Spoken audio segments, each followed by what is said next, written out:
Welcome to Sacrilegious Discourse. I'm husband. And I'm wife. Together, we're reading the Bible for the very first time. We grew up without religion and wanted to know what all the fuss was about. Well, what have we learned so far? That God is a dick, and apparently some people believe in talking donkeys? We're not trying to pass ourselves off as experts. Nope, we're just reading the Bible for the first time and giving our first take reaction. If you'd like to join us in this venture, you might consider starting at episode 1. Otherwise, jump in wherever you like. All right, let's go read the Bible. Yeah, let's get to it.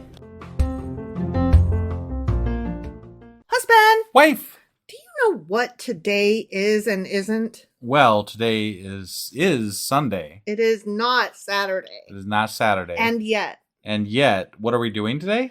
Q&A Saturday, but on a Sunday because we were late, because we suck, and there was sickness and all kinds of things happening. And really, by the time people are listening to this, it might even be Monday. Or later. Who knows? If at all. Yeah. Right. So there's that.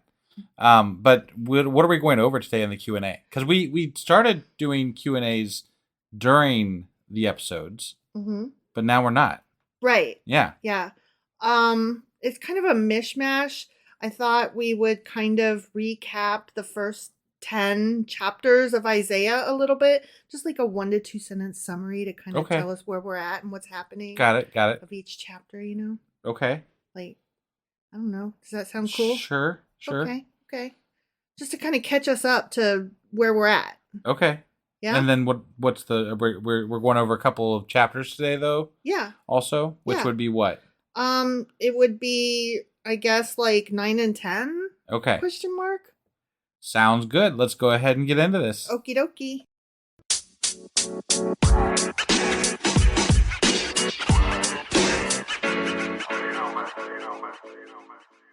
All right. So let's just talk about each chapter briefly. Okay. So chapter 1. Isaiah condemns the people of Judah for their sins and warns them of God's judgment. Got it. Okay? Yeah. So that happened. Yep. Do you remember all that? Sure. Kind of, yeah. Chapter 2. Isaiah describes the coming Messiah and his kingdom of peace and justice. Who may or may not be Jesus. Right. I do kind of remember that. Yeah. Okay, so chapter 3. Isaiah prophesies the destruction of Judah and the exile of its people to Babylon. Yeah. Okay. But did he really prophesy it? No, it was fucking written after the fact. Yeah. You know it was. Like, we all know it was. We all know it was. But you don't. Right. This is all bullshit. It is all bullshit. So chapter 4, Isaiah offers a message of hope to the exiled Israelites, assuring them that God will deliver them and restore them to their homeland. So that was a kind of important-ish chapter. Right. And if I recall correctly, it was a super short one. Right. I have to throw out one thing here. So even if this person wrote stuff prior to them, making this a Bible thing or whatever and prophesized whatever bullshit happened, right? There's people that throw out all kinds of prophecies all the time. Right. This just happened to be the one guy that was like, yep, that was the one. That's the one that stuck. And I bet they embellished it even if that was what happened. Right. So, sorry, just had to interject there. I totally agree. It's nothing we haven't said before, though. Right. So chapter 5, Isaiah describes the new Jerusalem, which will be a place of peace and righteousness. With much less people. Yeah. Of course, because that's what happens after the flood. I mean, after the murder bath. Yeah. Chapter 6, and that was this past week. Okay. Isaiah sees a vision of God in his glory and is commissioned to be a prophet to the people of Judah. Should really cut down on those drugs, man. Seriously, he ate one too many mushrooms or something? Yeah, this is when he saw God on like the throne and whatever. Right, yeah. Okay, chapter 7. Isaiah assures King Ahaz that Judah will be delivered from its enemies. And he prophesies the coming of the Messiah again. Sure. Only it's going to, like, some of them, like 2 of them. There's like 2 people left when it's all done. Depending on which chapter you're in. I keep saying 2, but I mean, I made up that number. Right, yeah. But yeah, there will be a remnant is what they're called. Right. Okay. Chapter 8. Isaiah condemns the people of Judah for their unbelief and warns them of God's judgment. Yeah, he's going to turn you all in the mud and shit. Suck. He's going to trample you in the mud.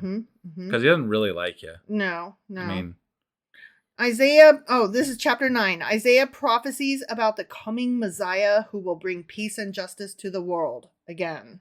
He's saying this again.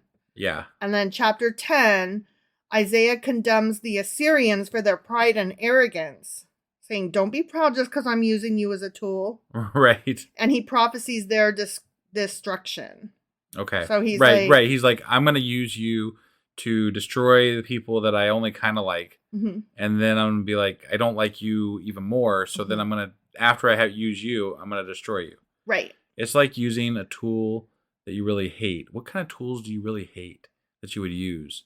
I'm trying to think of tools that you might hate. What about if you, like, we just watched the movie Renfield and he ripped the guy's arms off and then he used the arms of his enemy to kill. As a tool to kill other people. Right? Could it be like that? Maybe, because you'd really hate the fact. Yeah, I guess that could That be. would make Renfield God in that case. And he's like, I hate you. I'll take your arms. And I hate you. I will beat you with those arms. Okay.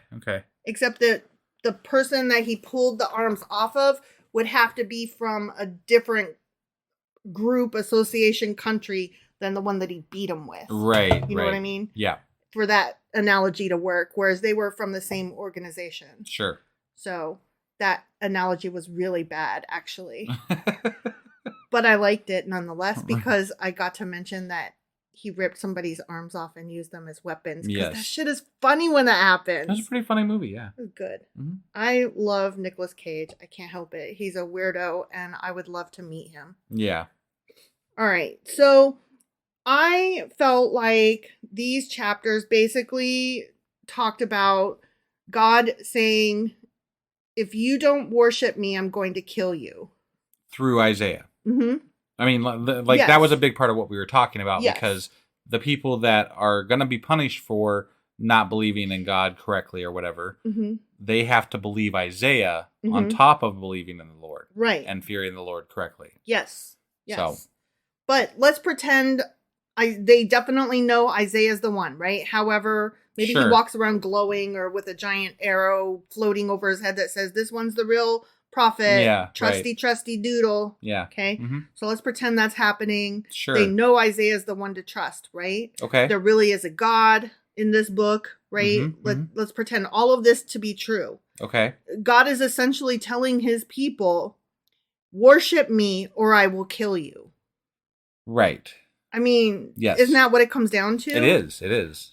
But when I was trying to find something that agreed with me on that, all of the apologists came out from the woodwork to say, no, you don't understand. Right. This book is actually one of hope and redemption, even in the midst of judgment, because he's not killing all of them. He's letting some live. So it's a book of hope and redemption for Jill, but Joe is fucked.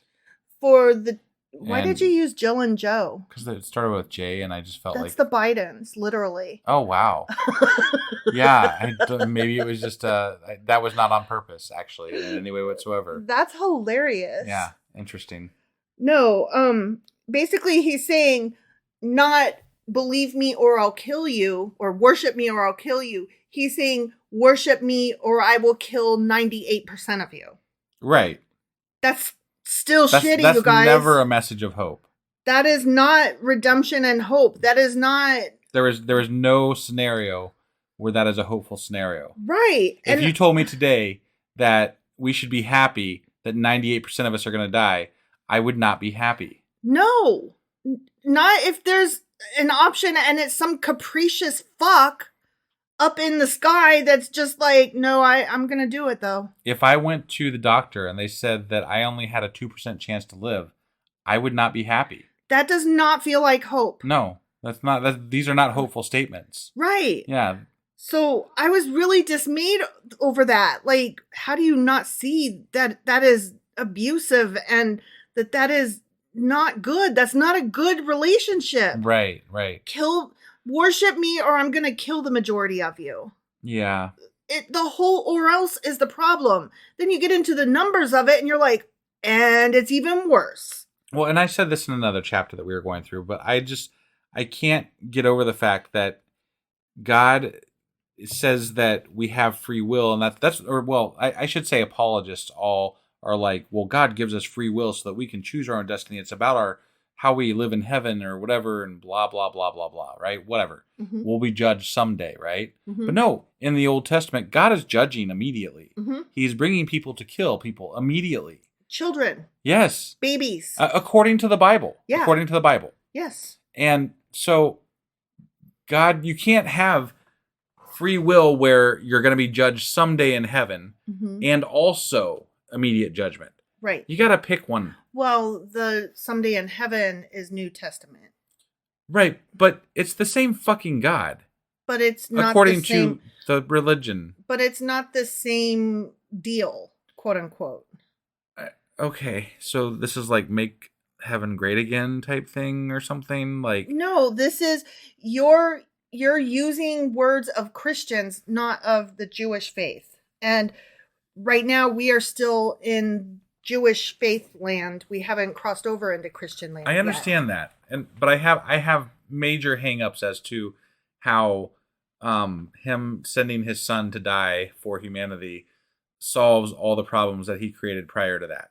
Right. Well, I have some really large hangups over that. I'm with you, and we will talk about that when we get there. But for now, it's not you have free will and we'll deal with it someday in heaven. For now, it's no, you will worship me correctly. You will choose me. You will love me. You will fear me.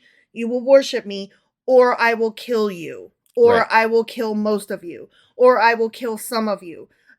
Regardless of what the numbers is, it involves I will kill you. Right. And that is horrifying. Yeah. That is not good. No. So here are some notes to remember, though, as we continue reading through this book. Okay. Mm-hmm. It's important to note that Isaiah is speaking to a specific audience, the people of Judah, at a specific time in history. So he's not telling us that. He's telling Judah that. And I'm like, still mean. Right. Does not make me feel better. Right. The people of Judah have turned away from God and embraced idolatry and injustice, as is their choice. Yeah. And also, again, you're speaking through human beings and not speaking for yourself.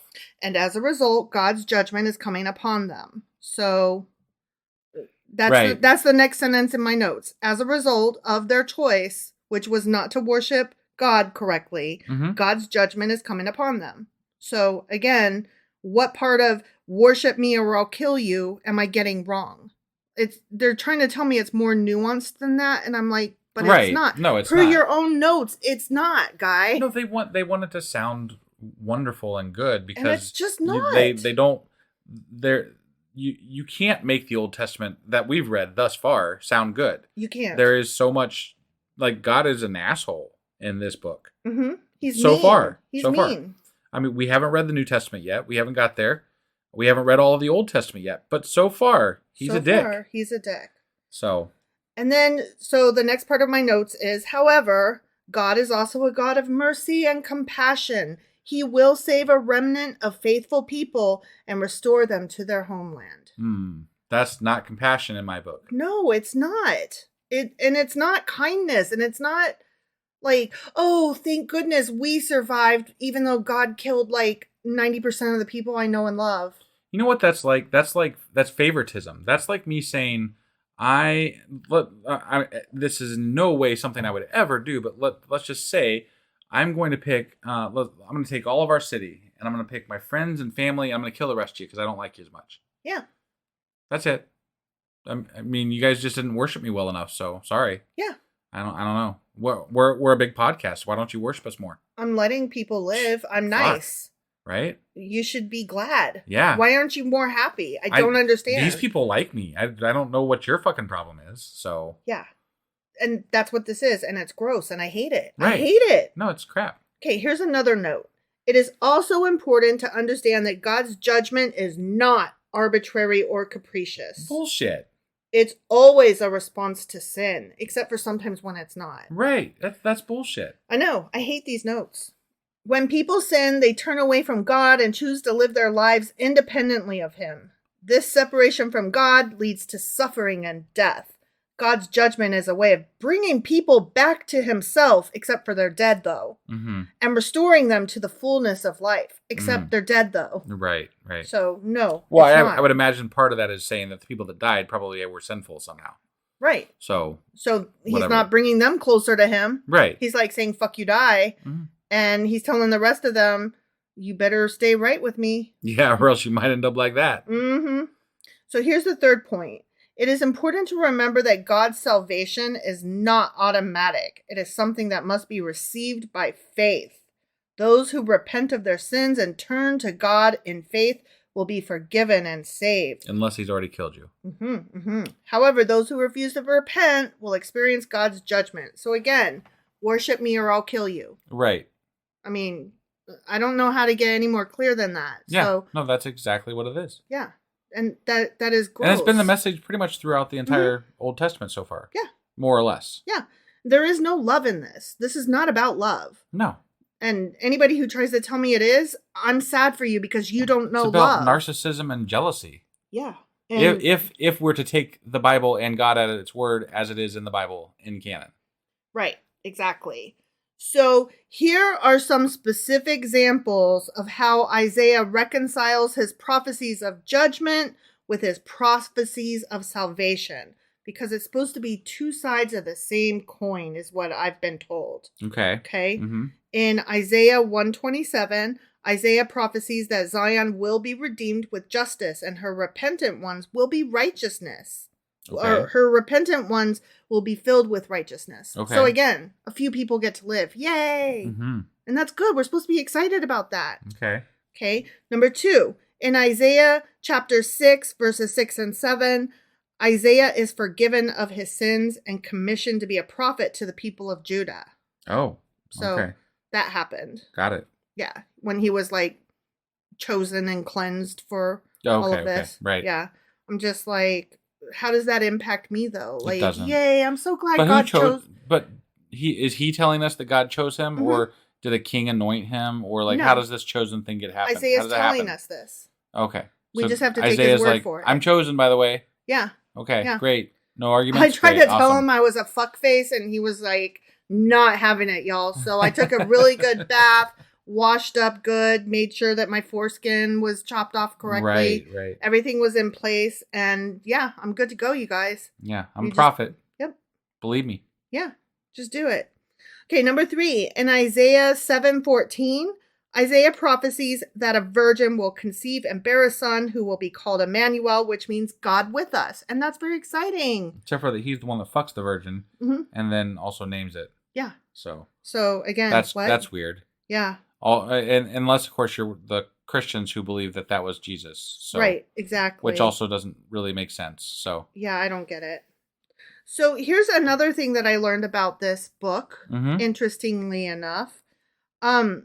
The book of Isaiah is split in 2.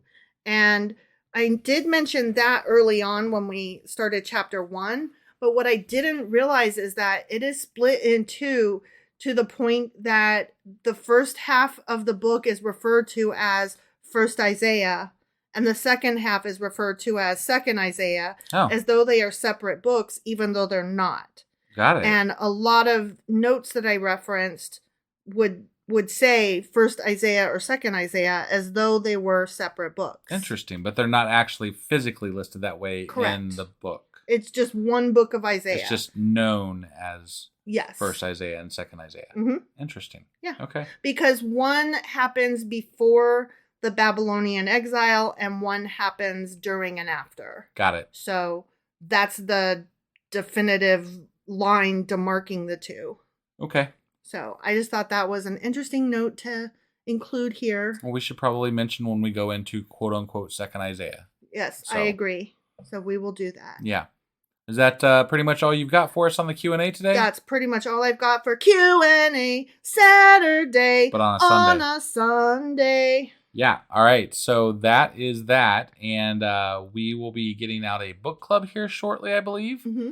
And then I'll be getting the weekly wrap-up done still tonight. Mm-hmm. And then we'll be back tomorrow with Isaiah chapter 11. All right. We'll see you guys then. Bye.